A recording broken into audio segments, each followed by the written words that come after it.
Today we're going to do a Hoover ponytail. Okay.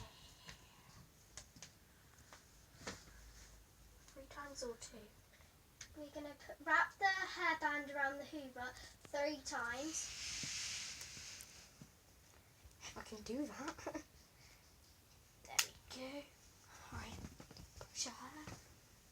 And then we brush my hair.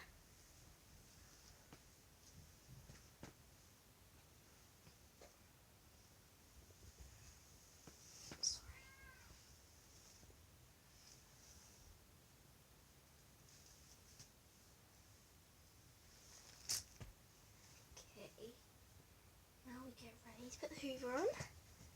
Okay, ready? Yep. 3, 2, 1, go.